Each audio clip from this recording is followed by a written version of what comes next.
नमस्कार। आजाद संवाद मीडिया में आपका स्वागत है। हम लोगों की आवाज़ रमेश पटेल। राहुल गांधी के अखाड़े में नरेंद्र मोदी जाति जनगणना कराने को तैयार।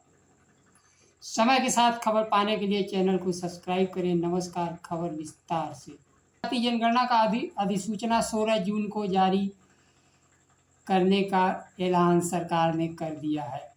इसी के साथ देश में 2011 के बाद 2027 में जाति जनगणना के साथ साथ जनसंख्या का नया मानक देश में तय होगा।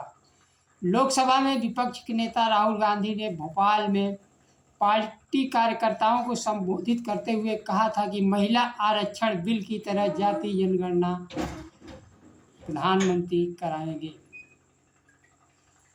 क्योंकि भारतीय जनता पार्टी आरएसएस दलितों, आदिवासियों, पिछड़ों को सामाजिक न्याय के तहत अधिकार नहीं देना चाहते हैं। उन्होंने जाति जनगणना कराने को लेकर कहा था, जाति जनगणना बिहार की तरह नहीं तेलंगाना मॉडल पर होना चाहिए। चाहे भारतीय जनता पार्टी कराए, चाहे कांग्रेस पार्टी जाति जनगणना कराए।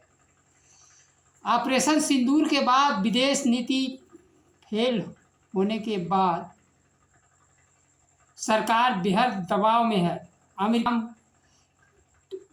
अमेरिकी राष्ट्रपति ट्रंप के संघर्ष विराम के दावों का जवाब केंद्र सरकार तथा प्रधानमंत्री मोदी चुप्पी साधे हुए हैं। वहीं पाकिस्तान मालोमाल हो रहा है। अंतर्राष्ट्रीय मंच पर भारत अकेला खड़ा दिखाई दे रहा है। पिछले 11 वर्षों में भारत की विदेश नीति कैसे फेल हो गई। विश्व गुरु होते होते आज अकेला कैसे भारत दुनिया में अपने को पा रहा है। जबकि प्रधानमंत्री नरेंद्र मोदी हजारों करोड़ रुपया देश के गरीब जनता का टैक्स का पैसा खर्च कर विदेशी दौरा करते रहे और मोदी के नारे लगवाते रहे। आज वह नारे लगाने वाले भी गायब हो गए। विश्व के प्रमुख संगठनों में भारत के पक्ष में आवाज उठाने वाला कोई दिखाई नहीं दे रहा। G7 के सम्मेलन में भी भारत को आमंत्रण तक नहीं मिला। विपक्ष ऑपरेशन सिंदूर के बाद संसद का विशेष सत्र चाहता है, लेकिन प्रधानमंत्री विशेष सत्र से बचना चाहते हैं और वह जवाब नहीं देना चाहते हैं कि पहलगाम में आतंकी कैसे आए और घटना को अंजाम दिए, फिर कहाँ निकल गए। उनके निकलने के बाद ही भारत संघर्ष विराम किया। किन शर्तों पर? क्या अमेरिकी दबाव में भारत ने संघर्ष विराम किया?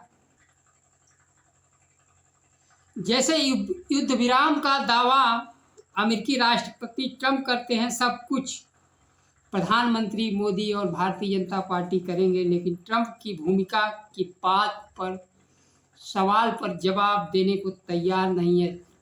प्रधानमंत्री ट्रंप और चीन दोनों की भूमिका पर चुप्पी साधे हुए हैं कि वह ट्रंप जबकि कश्मीर में मध्यस्थता की भी बात कर रहे हैं। और सच का सामना जाति जनगणना से कराएगी या ध्यान भटकाने के लिए जाति जनगणना कार्यक्रम की घोषणा की गई है। भारतीय जनता पार्टी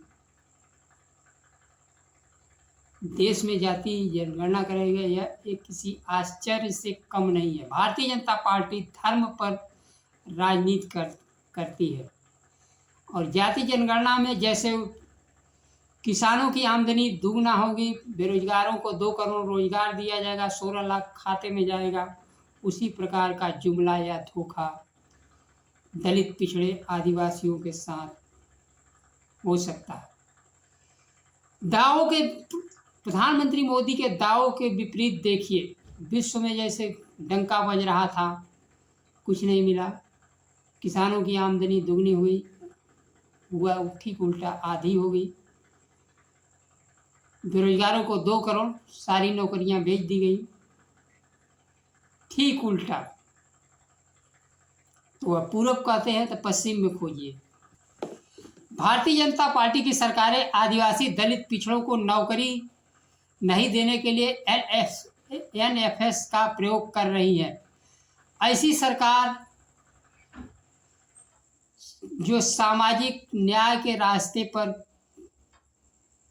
चलने का दावा कर रही है, कितनी चल पाएगी। देश में जाति जनगणना की तारीख सामने आने के बाद समाजवादी पार्टी के प्रमुख अखिलेश यादव ने सोशल मीडिया पर लिखा, जब यूपी में PDA की सरकार होगी जाति जनगणना कराई जाएगी।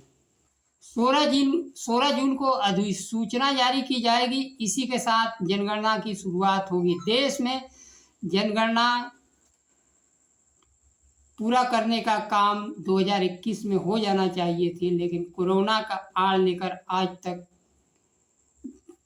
मोदी सरकार जाति जनगणना कराने से बचती रही। जाति जनगणना के साथ 2027 में नया मानक होगा और जिसमें 1931 के बाद आज़ाद भारत में पहली बार जाति जनगणना होगी। जनगणना प्रक्रिया में हर घर पहुंचकर जाति, आर्थिक, शैक्षणिक तथा सामाजिक रहन सहन का आकलन होगा। देश में यह जनगणना की प्रक्रिया महत्वपूर्ण है, जिसमें देश में सामाजिक न्याय, आर्थिक भागीदारी के साथ लोकसभा, विधानसभा के सीटों में परिसीमन नए जनसंख्या के आधार पर होगा। देश में जाति जनगणना के बाद समाज का एक्सरे रिपोर्ट सामने होगा और यह मालूम हो जाएगा कि देश के संस्थानों में दलित, पिछड़ों, आदिवासियों की संख्या कितनी है। भारतीय जनता पार्टी और RSS जनसंख्या के अनुपात में भागीदारी कैसे देगी, इस मुद्दे पर वह चुप है। क्या बाबा साहब भीमराव अंबेडकर का है समानता, भागीदारी, जाति जनगणना दलितों, पिछड़ों में दूसरी आज़ादी की किरण लेकर आएगा। आज के लिए बस इतना ही। नमस्कार। जय संविधान।